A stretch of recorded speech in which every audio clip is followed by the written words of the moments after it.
तो भारतीय जनता पार्टी के टाइम, जनमंच के टाइम के उनका डाटा ले लीजिए। तकरीबन 50 करोड़ रुपया उन्होंने जनमंच के माध्यम से खर्च किया कि मनरेगा को खत्म कर दिया गया।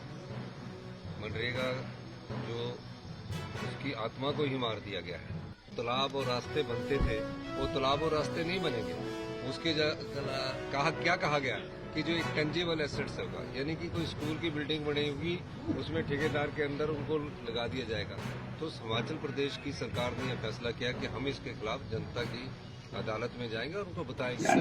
ज्यादा बातें बनाना कोई शोभन देता आप जैसे अधिकारी के लिए।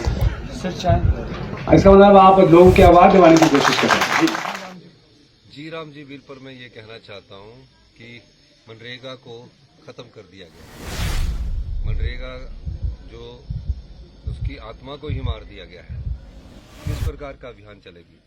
पहले जो मनरेगा थी, डिमांड ड्रीवन थी। डिमांड ड्रीवन का मतलब हो गया कि पंचायत डिमांड करती थी, उसके हिसाब से उसको पैसा मिलता था।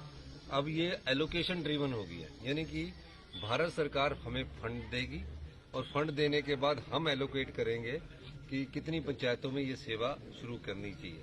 जबकि पहले डिमांड ड्रीवन में 100% पैसा सरकार की तरफ से आता था, क्योंकि ये सोनिया गांधी जी की और डॉक्टर मनमोहन सिंह जी की सोच थी। और उसके बाद पंचायतों को नोटिफाई किया जाएगा कि इसमें आपकी मनरेगा शुरू होगी, वो भी केंद्र सरकार करेगी। राज्य सरकार के हाथ में कुछ नहीं रखा है। और पहले जो 100% मनरेगा की जो दिहाड़ी आती थी, उस भारत सरकार से आती थी। अब जो मनरेगा की जो दिहाड़ी होगी, उसमें 90% वो देंगे और 10% शेयर हमको डालना पड़ेगा। पहले ऐसे नहीं होता था।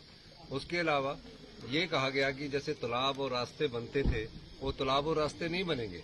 उसके क्या कहा गया कि जो एक टेंजिबल एसेट्स होगा, यानी कि कोई स्कूल की बिल्डिंग बनी होगी, उसमें ठेकेदार के अंदर उनको लगा दिया जाएगा।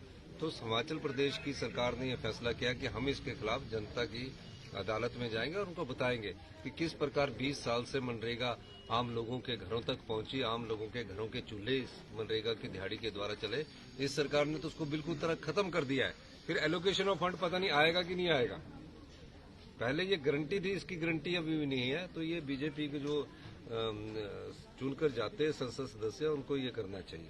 सर, एमएसएमई को लेकर जो है सर, लगातार बीजेपी कह रही है कि कांग्रेस के पास कुछ नहीं है, केवल जो लोगों को जो है वो खाना पीना हो रहा है और उद्योग यहाँ आएंगे नहीं। क्या कहेंगे सर? नहीं, वो तो भारतीय जनता पार्टी के टाइम, जनमंच के टाइम के उनका डाटा ले लीजिए।